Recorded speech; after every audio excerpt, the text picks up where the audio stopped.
Hello, and welcome to the Bowser Press podcast.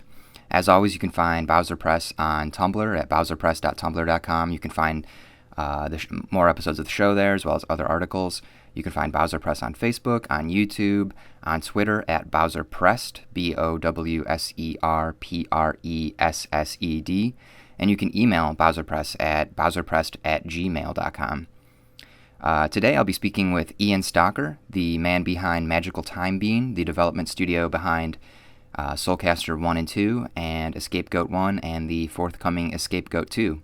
He recently released Escapegoat 1 on Steam and has had great success there, and he looks to release Escapegoat 2 in the future. On this episode, we talk about his games, we talk about his music and sound design in games, we talk about the porting process of taking his games from Xbox Live indie games to, Steam, PC, etc. We talk about his history as mostly a console gamer and what he thinks about Steam machines. We talk about Escapegoat 1 custom levels, and he even is nice enough to humor me as I give him a game pitch and we sort of workshop it a little. Ian Stocker is a great game designer, real nice guy, and I was happy to get the opportunity to speak with him, so enjoy.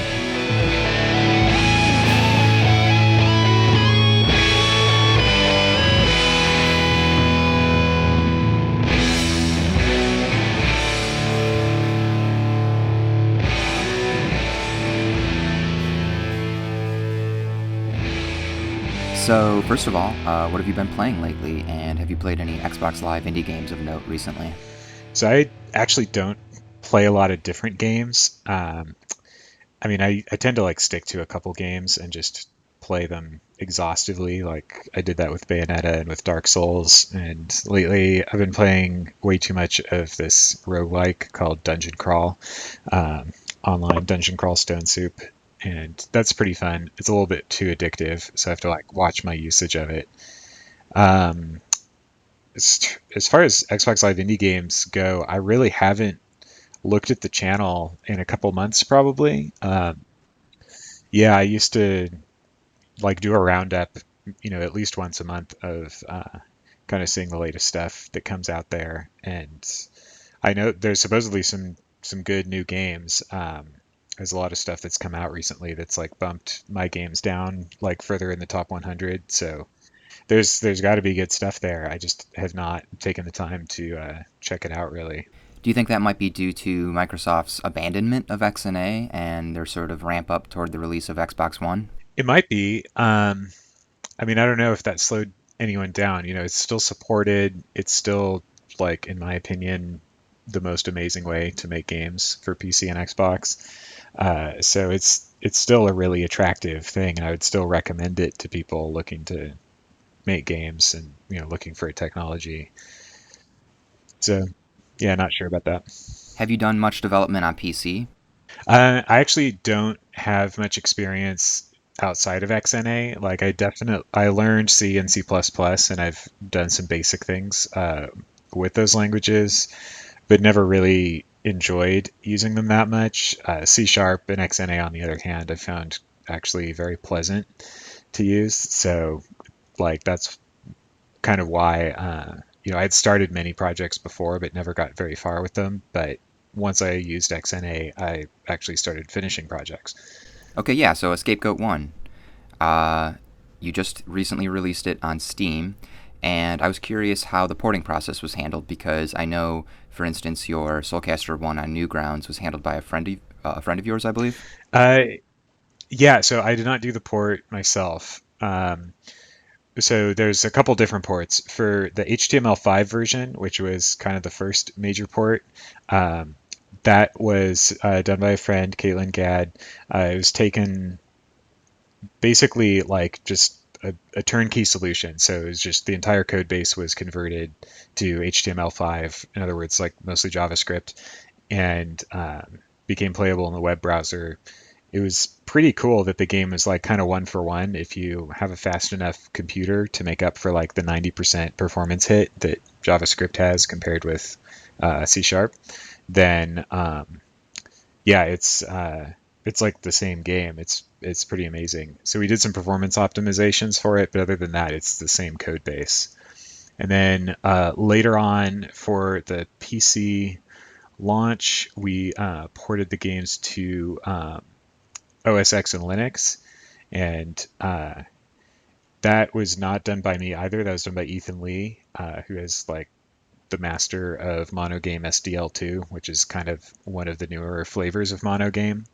And Monogame, what is that? okay, so monogame is an open source version. It's a framework that is compatible with XNA. Like not 100% yet, but they're working towards that. And it's basically a way to get XNA code to compile for non-Microsoft platforms, everything from Mac, Linux, even like mobile and stuff like that, iOS. And how long has this program been around?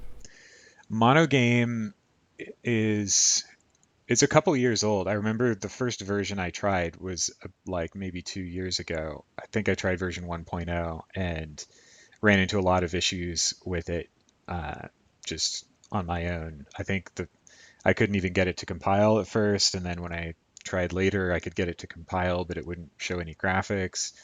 It has really come a long way, and like I think the SDL2 version, once that gets like a little bit more mature, that'll be a real powerful library. That's interesting to me that something like that exists, considering Xbox Live indie games is something of a ghetto, despite the fact that you and some other people on there have had some success. Uh, it's nice. It seems like a nice resource for developers such as yourselves. Uh, but it is surprising to me that such a niche sort of thing would exist. Yeah, in terms of XNA, uh, it's become kind of synonymous with Xbox Live indie games because you have to use XNA to launch on XBLIG. But there are actually a lot of Xbox Live arcade games and PC games that use XNA. There's some really high-profile ones like Terraria. Um, Bastion is maybe the biggest one. Uh, so there are some major players, and I think that's part of what Fez is also XNA. That's part of what's driving the mono game force forward is even with XNA kind of being left to die by Microsoft, there's all these code bases for really high profile games, and be great if those could be given like kind of a second life in mono game. Oh, okay. I did not realize that XNA was so broadly adopted. That makes sense then. Yeah, so Scapegoat one, I played it again recently to refamiliarize myself with it, and playing it this time, I realized it was a lot more Lolo inspired than I remembered it being. Is Lolo a game that inspired you directly? Yeah, it really was. Like when I first played it as a kid, I found it maybe a little too difficult because the rooms all have like one solution, and it's a pure puzzle game. It's not like a timing thing at all. It's just you got to figure out the solution logically, and I don't think I had the attention span or utility as a kid of like 8 years old to really figure that out. But I don't know. Coming back as an adult and playing Lolo, I think it's a masterpiece. So yeah, it was definitely an influence, and just the basic concept of a puzzle where you get to see the entire thing on screen at once without any scrolling, and it's just made of basic ingredients that you learn, and it's the interaction of these basic ingredients that make the game complex. Hmm. I'm actually surprised to hear you say that Lolo was as big of an influence as you say it was, because although, as I said, I can see its influence in a scapegoat, um, uh, I know, like for instance, I know that I don't know if you know the guys from Way Forward, but some of them have I've heard rumblings would be interested in taking on the Lolo brand, and I wonder by extension if you yourself have a game series out there, that an established game series that you'd be interested in sort of taking on and giving your own spin. That's a question I haven't really thought about. So yeah, I do actually know some of the guys at Way Forward. I know Tom Hewlett and I know Jake Kaufman, their music guy, who's like incredible. Um, and yeah, I mean, if they were to approach me with like, can you help us out with Lolo? I would definitely talk to them in terms of like if they're looking for help with either puzzle design or just general, you know, ideas for the game, something like that. I don't know if I'd want to take on an existing IP like a classic like that and do my own game the way that I've done the Soulcaster and Scapegoat games. But maybe as a consultant or having some like kind of sidelined role, that could definitely be fun. Well, yeah, I hope to see something like this happen. I think if they do end up doing it, I hope that they do approach you because I definitely think that you'd be a good fit to lend some of your expertise to that project. But in terms of level design in Scapegoat 1, I have to say some of my favorite levels, playing it again recently, I realized are the ones where you have sort of the mouse running around and automatically depressing switches, which allow the goat to progress, and then the goat sort of switches for the mouse to get through an area. There were a couple of levels that I played like that, and I really enjoyed those. I wonder what some of your favorite levels that you created are, sort of the more interesting design challenges you faced in developing it, that sort of thing. Um, so yeah, probably like some of my favorites are ones which my personal favorite ones may not actually be the ones that I consider the best levels in general. Like the best ones I can only discover watching people play and seeing how they react to beating the level. And people that get a real like satisfaction for beating a level, that I think means a lot more than whatever I thought about the level. So yeah, I don't know. In terms of particular favorite ones, I guess probably my favorite one is the final level in the crypt, which I mean, it's hard to describe, but it's got gargoyles at the bottom that'll shoot fire as soon as you touch the skulls, and so you have to grab the key out from in the middle of the skulls. And it's got a lot of attributes that I like. There's like at least three different ways to beat it. There's it's a combination of timing and like kind of logical puzzle solving. So yeah, levels like that. I think that's what kind of makes that's where Scapegoat is at its best, where it's like both platforming and puzzling, and deals with kind of a room that's manipulating itself and transforming. Right. Yeah, you mentioned that Lolo is very sort of rigid in its design and only allows for one solution. And yeah, that was one of the differences that I noticed with the Scapegoat is it's more sort of fluid and allows you to figure out things that um, I guess kind of like in a game like Portal, where there's occasionally solutions that maybe sometimes the designers didn't even see coming until they play tested it. I wonder if you ran into anything like that when you were making it. Yeah, absolutely. Like I would always have one solution in mind when building a level, and then I would play test it a couple times, and I'd kind of poke around for alternate solutions. And like often I would see them the first time when other people would play it because they're coming at it from a different, from like a fresh mindset. And pretty much all the time I'll leave in the alternate solution, especially if it's like an extreme shortcut that may not be that apparent.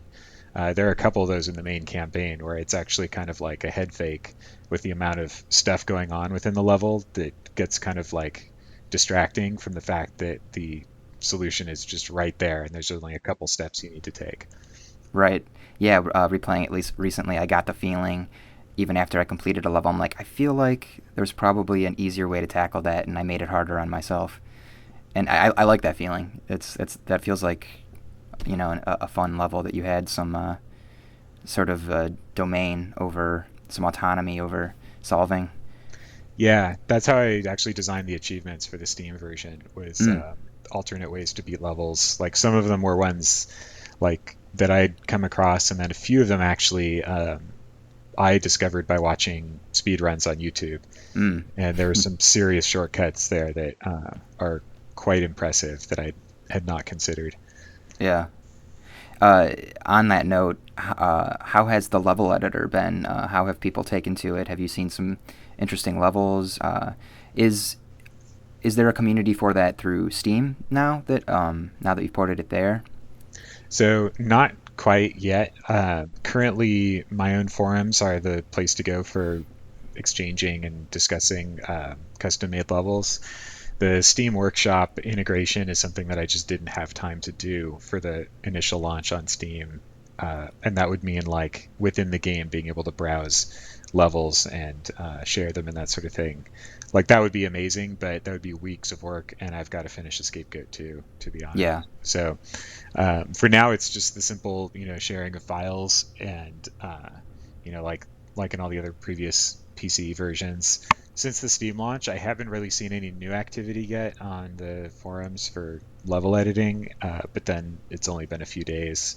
I think it's sold like a good amount on there, Hmm. so I'm hoping to see some fresh levels show up, especially in the intermediate category. People love making insanely difficult worlds, and so to have some stuff that's kind of in between the main campaign and like incredibly challenging would be good. Yeah, right. What you see with a lot of like ROM hacking, for instance, is often sort of taking the basic elements of the game and turning it into something that's just really, really challenging and really takes it's really just kind of geared toward the higher end players for the most part. Yeah, like the Super Mario Brothers mod, where it's like you have to be holding A to jump when the game starts, otherwise you fall into the pit.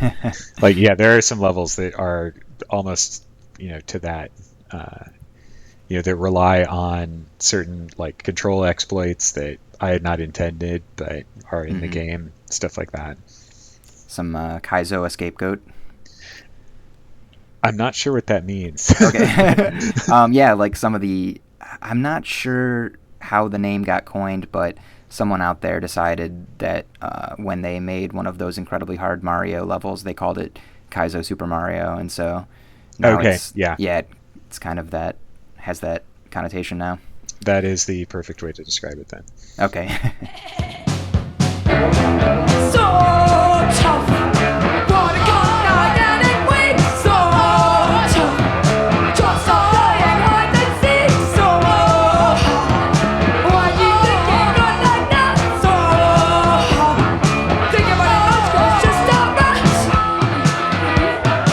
You have one experience, and they need us, never makes sense. Sweet is only curious, don't take it serious. So So yeah, Scapegoat 2, you mentioned. You delayed it recently. Do you have any sense of when you think it will be done? I have a sense of it, and I really don't want to like say anything yet Yeah. because I've already put myself out there with the launch date, and it seems like everything is taking way longer than I thought. Even when it's so close, I have a really good sense of what's left to do in a Scapegoat 2, and it boils down to some level building, a few extra songs that need to be composed, and then a bunch of play testing to make sure that the difficulty is tuned and that the puzzles are all good quality. So, in theory, if I have like a few good weeks, that could be just like it. But Hmm. even just getting a Scapegoat 1 on Steam, I originally thought that in like my most conservative estimate, it would be about 2 weeks to do. Like 1 week to get it 90% of the way there, and then another week to do like final bug fixing on it. But it took basically 4 weeks, and it's still taking time. Today's been a full day of responding to support requests and working on a new build and you know getting everything together. So yeah, Scapegoat 1 definitely delayed Scapegoat 2 by like a month. I hate to say, but that's the reality. And yeah, we're anxious to get it out there because like I think it's going to make a much bigger splash than a Scapegoat 1. Yeah, so that's basically what it boils down to then is just sort of uh, too much work for, just one guy and a small team. Kind of, yeah. I mean, I do have help with a Scapegoat too, but most of the stuff is stuff that I'm the only one that can really do it. So Hmm. yeah, it's one of those things. Maybe for the next project, I'll you know find a way to make it so it's not just me. Yeah. I saw on your blog that you were handpicked by Valve for Scapegoat 2. You're not going to have to go through the the green light process, right? That's correct, yeah. And it seems like from that post that you were kind of like blindsided by that, and you were kind of weren't ready for that. Do you want to describe that feeling that you had at that moment, and kind of how you've learned from it? Yeah, totally.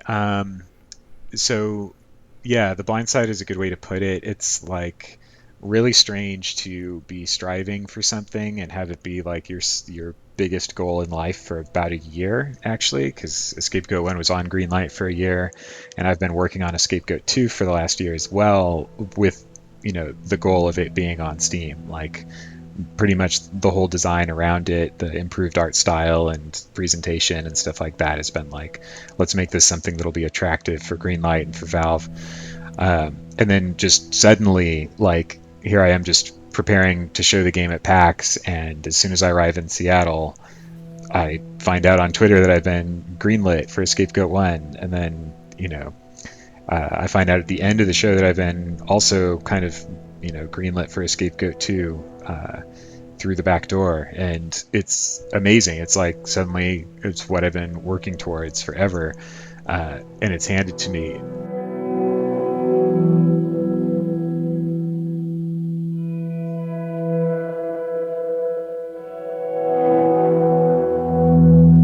But then it was like this really weird feeling afterwards, the next couple weeks of like not really knowing what to make of it. Like all of a sudden I've got two new big projects on top of the project of finishing a Scapegoat 2. So there's a little bit of like feeling overwhelmed that's kind of got me anxious and stressed out. And then also just the weirdness of having the goal filled, and like, if you have a goal like that for so long, at least this is my experience, then like you finally achieve it, it's like you spent the entire time imagining how perfect life would be once you achieved it, and how elated you would be, and how it just how like you'd have this sustained feeling of bliss. And that really wasn't the case. Like I was just so like exhausted from showing at PAX, which was an amazing experience, don't get me wrong, and all this stuff is great stuff, but it was like to have it all like come at me, I don't think I was like emotionally ready, and I think I was focusing way too much on just this goal without stopping to enjoy the process of just, hey, I get to make games for a living. That's something to really be thankful for. Like Steam or not Steam, like I'll have options, and this is great. This means great things for my business. So like, let's focus on the positive. So I was just kind of had the wrong attitude about work, I think, for the last several months, of just focusing on the goal and not focusing on the experience of making games.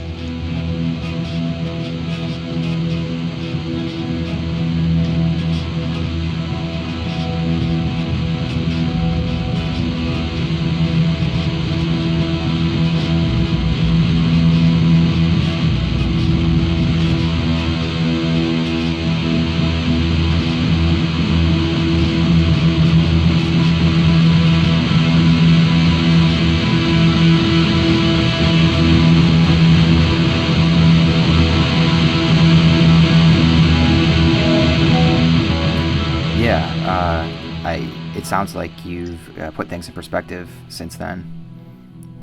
I think so. Yeah. Maybe 50% more in perspective. Okay. Well, that's good. So do you think... okay, well, here's what I want to say. The art in Scapegoat 1 definitely feels like an NES game to me. And looking at the art in Scapegoat 2, it kind of strikes me as the look of, say... a 90s PC shareware game or something. Okay. Was that like a conscious decision? Sort of, well, okay, the original was a console game, this one's a PC game, so it has to look like a PC game, or is it just sort of a natural evolution of sprucing up the graphics? So a Scapegoat will always kind of be a console style game. Mm-hmm. It's at its best played with a big screen, nice sound system, on a couch with a controller. It's still totally fun on the PC. Some people even prefer the keyboard to the gamepad controls, which I don't understand, but Yeah. that's there. And you can play with a gamepad on the PC, of course. So it's kind of just been that style of game. That's just me coming from having been raised as a console gamer and coming to PC maybe as a teenager instead of as a young child. So yeah, my games just tend to be more console oriented in how they are. I think just the main difference in presentation for the sequel was like I wanted this to have graphics that are striking. A lot of people were kind of hesitant about the first one's graphics, and I'll still see this with Let's Plays or um, when I demo the game. Like occasionally people will be like, "Oh yeah, this looks like something out of the Amiga or the Commodore 64," and they don't usually mean anything bad by it. Yeah. But I've had distributors or event organizers kind of hesitate at showing the game. They're like, we love it, we don't mind the look, but we're afraid that like younger players won't understand it. Hmm. So there's like, it's kind of a polarizing thing. It's like if you're shooting a movie and you decide to do it in black and white, Right. like there's, some people would say artistically there's a lot of merit to that, or, people still appreciate black and white. But, you know, from a perspective of reaching more people, maybe shoot this next one in color.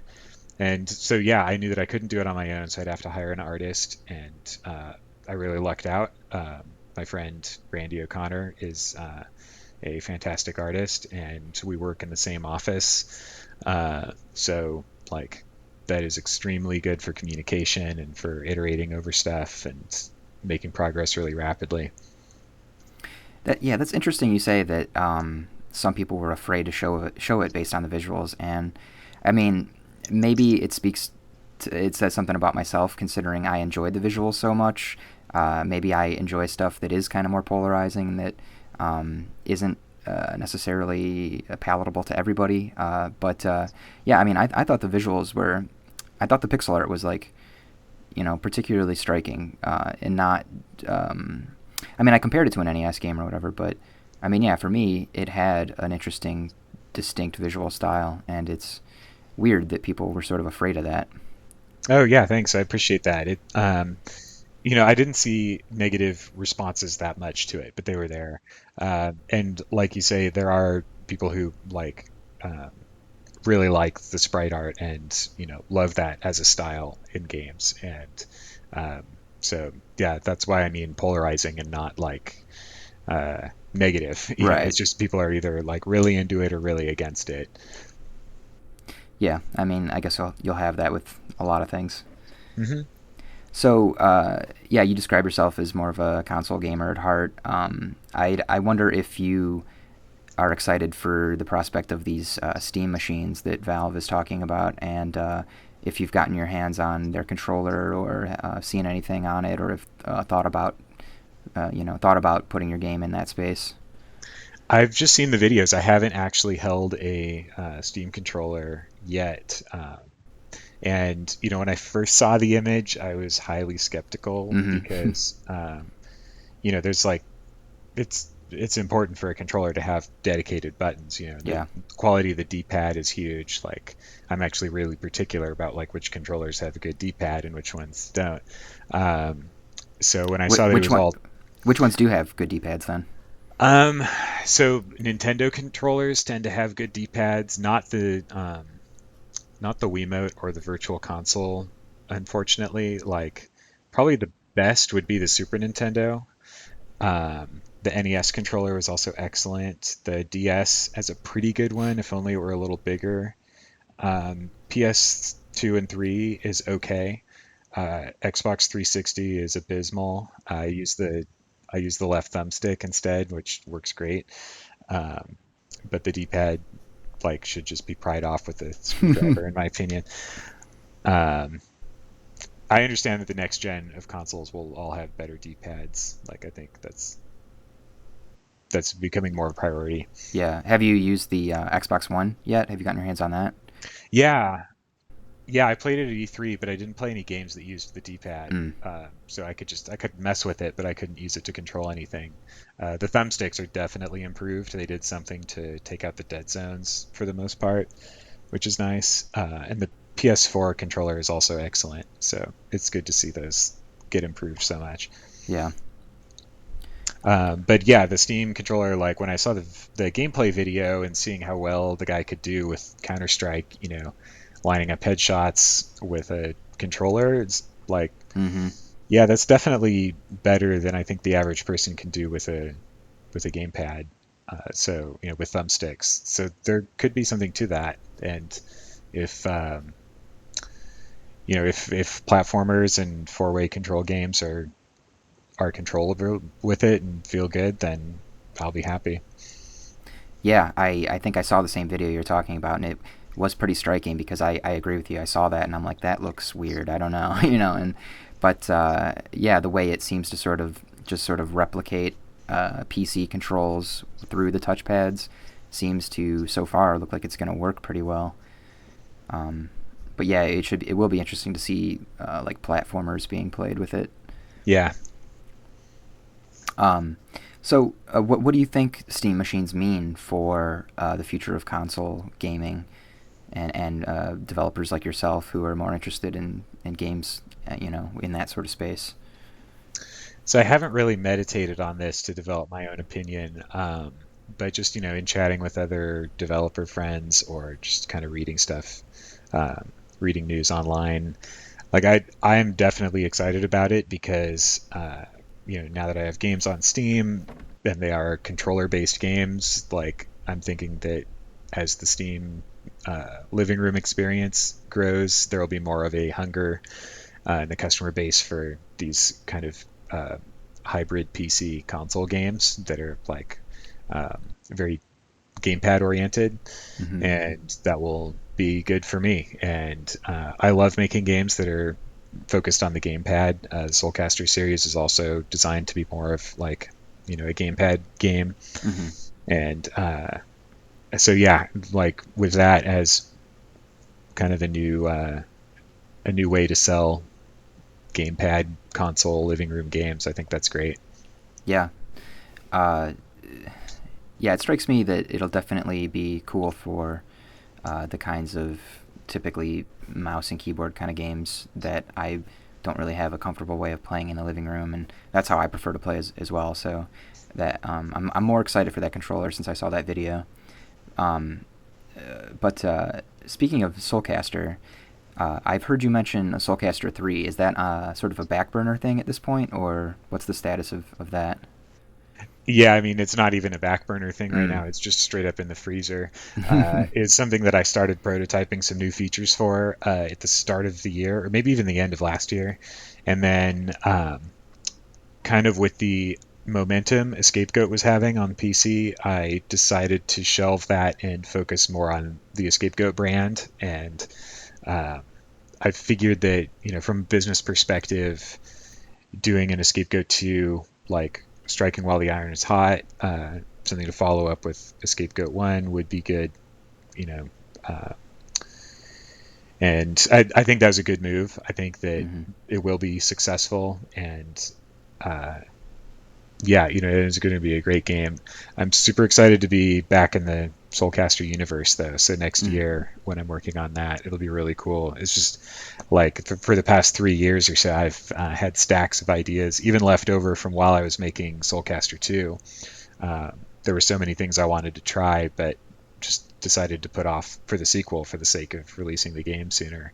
Mm-hmm. And yeah, it's going to be a lot of fun, and I think I can do that one right. If I can bring kind of the graphical upgrade, whether I stick with sprite art or go to a fully illustrated look like Escapegoat 2 has, um, which will kind of depend on who's available to help me with art and that sort of thing.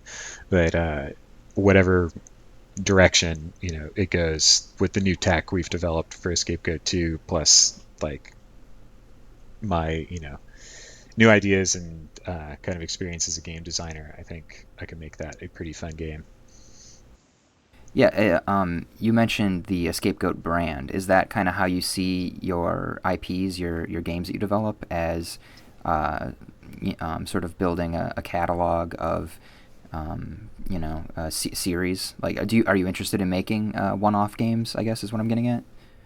Yeah, it's so weird to think of it that way. And I didn't, when I first made Soulcaster, I wasn't intending to have a brand at all. I was just doing this fun thing as a hobby while I took a break from contract work, and it was kind of just popular enough to encourage me to make a sequel. And then, I that kind of was looking like it could become a brand. A Scapegoat was really supposed to be a one-off thing, and it was supposed to be a really brief project. And around the time I was wrapping it up, I was thinking, yeah, I don't know how many people are going to be into this goat game. Like I think it's okay. It's been playtesting pretty well, but like Soulcaster is probably just going to stick with being my top, my main flagship title. But my brother was the first one to tell me when he playtested it, and he's also a game designer at Cryptic. He was like, "Yeah, Ian, this is better than Soulcaster, so people are going to like this more." And he was right. It was more popular. If you look at like T-shirt sales, like I've sold twice as many Scapegoat shirts as Soulcaster shirts, and just the overall popularity is much bigger. Maybe because it reaches a broader audience. I'm not really sure. Yeah, I think I've heard you mention you feel like there's something to the idea that it stars a goat and not, say, a human man or woman. Yeah, that has I've gotten so much mileage out of that. Like there are comments on forums all over the place about like I just had to try this game because you play as a goat, or like sold based on the title. And it's really weird, because that's how we approach games, or pretty much anything. Is like it's not in a vacuum. It's how you were introduced to it and what the general framework is around it, and that's how how it affects people. So yeah, the goat thing was just that was a very successful move, and I had no idea at the time. It was just kind of a funny thing to do. Yeah. I have heard mention on a podcast that was doing a best games of all time list, or B Goat as they were calling it, and then they got on the subject of, well, what's the best goat game of all time, and they arrived at a Scapegoat. Oh, that's amazing. Yeah. That's awesome. Of course, I don't know how many goat games there are out there. Well, I think that they probably came across the same the same line of thought. Yeah. I sitting here, I can't think of any games where you control a goat other than yours. Yeah, off the top There of my is head. Goat Up by Jeff Minter, Oh, of course there is. which I Yeah. have not played. I've seen video of it. Yes, I think I have too. That's a good point. I should probably play that. Um, so, do you want to talk about your music and audio design career a little? Sure. I was looking at your sort of gameography there, and it seemed you're still doing it as you're designing games. So the first thought I had was, how do you balance that workflow, and how does one feed into the other? How does approaching one thing differ, or how is it similar to how you approach the other? So yeah, back around like 2009, I was still doing like audio as my main gig, and the last major project I did was Monster Tale for the DS, where I did all the music for that and some of the audio.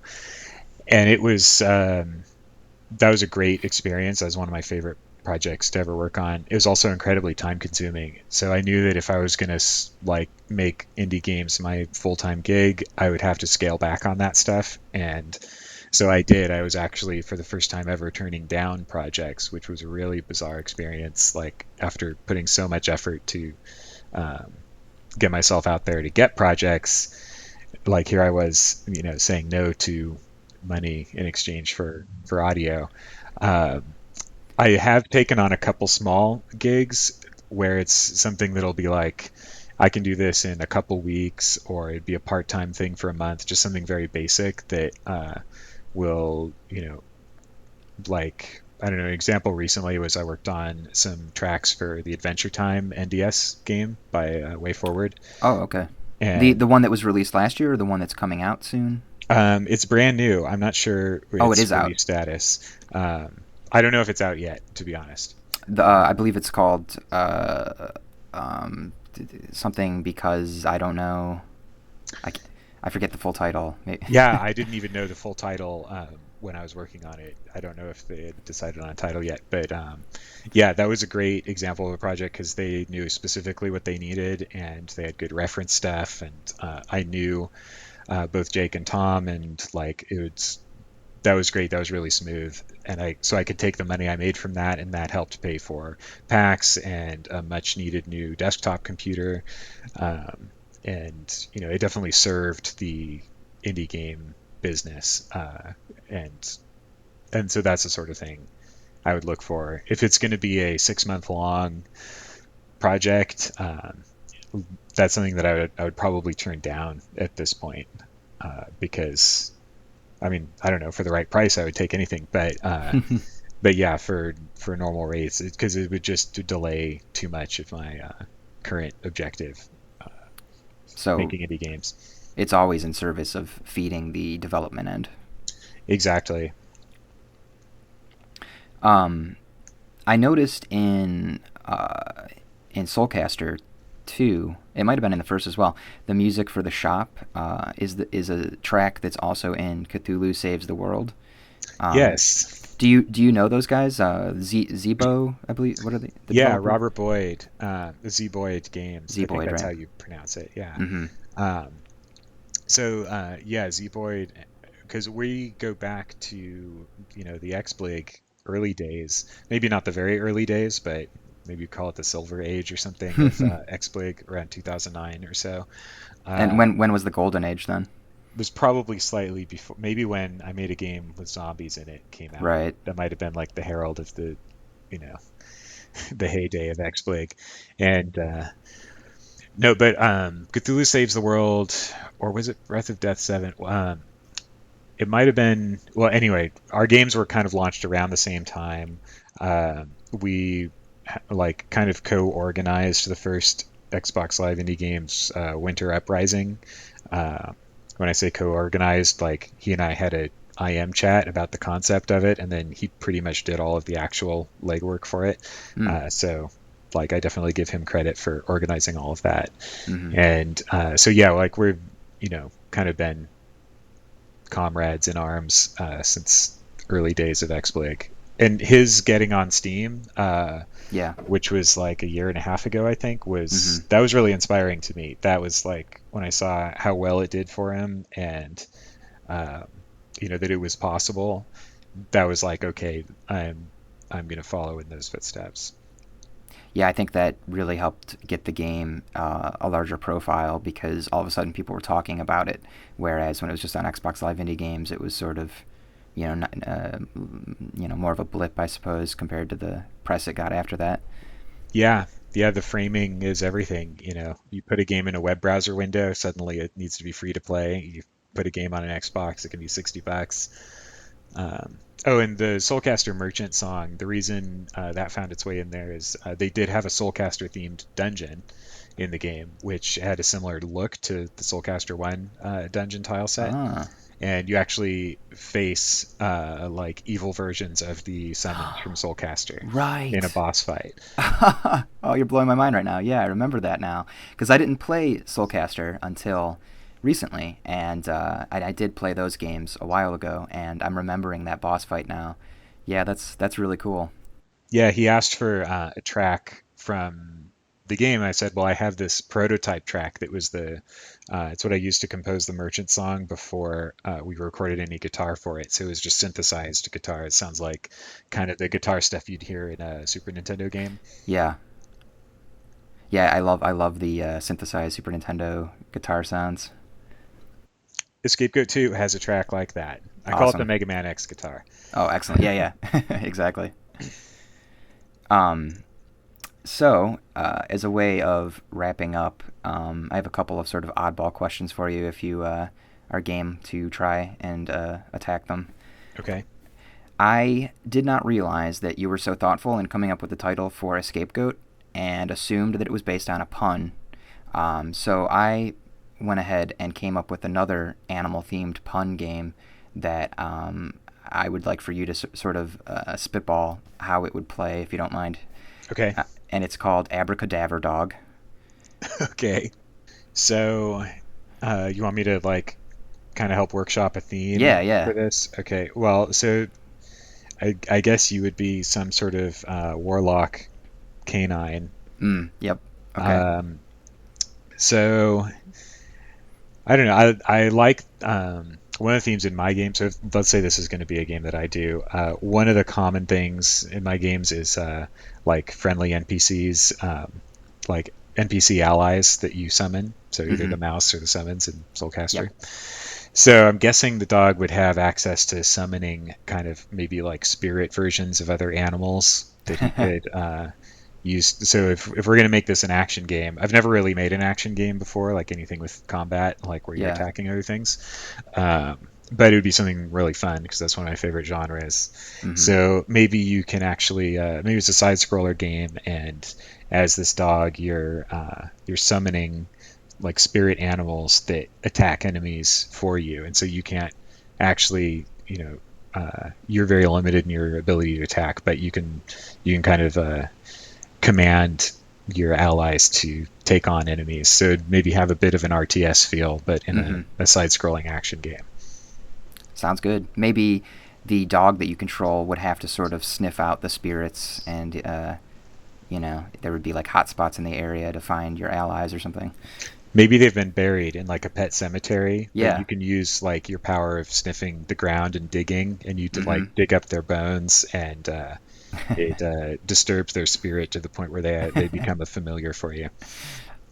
Sounds like fun. I want to play this now. All right. Well, I mean, I would make it right now, but I've got like 6 games. Right, of course. I've gotta do. Of course. Okay, and one last weird question for you. Do you have your Halloween costume picked out? No, I haven't given any thought to Halloween. What is it like? It's like the 13th today. The 13th. We're yeah, so we're a couple weeks away. No, I have no idea. Okay, well, there's always the escape goat or Soulcaster costume, I guess. I know. Yeah, a goat costume. It's pretty elaborate. I could look. Yeah, I could check the spirit store and see if they have anything like that. Okay. Yes, always a good time in the spirit store. Okay, so if you have any closing thoughts or anything, otherwise we can call it here. Yeah, that's about it. You've given me a chance to, I don't know, spout off about all kinds of stuff. It's been fun. Yeah, it has. Do you want to pimp your things before you go? Pimping of things. Check out Scapegoat. It's on Steam. It's still on the front page this weekend. And you can just web search. Scapegoat 2 is up for pre-order, and that's just at escapegoat2.com. That's about it. If you want to check out Soulcaster, those are also on my website, magicaltimebean.com, PC or Xbox Live Indie Games. Okay, great. Well, it's been fun chatting with you. Thanks a lot. All right, take care. You too.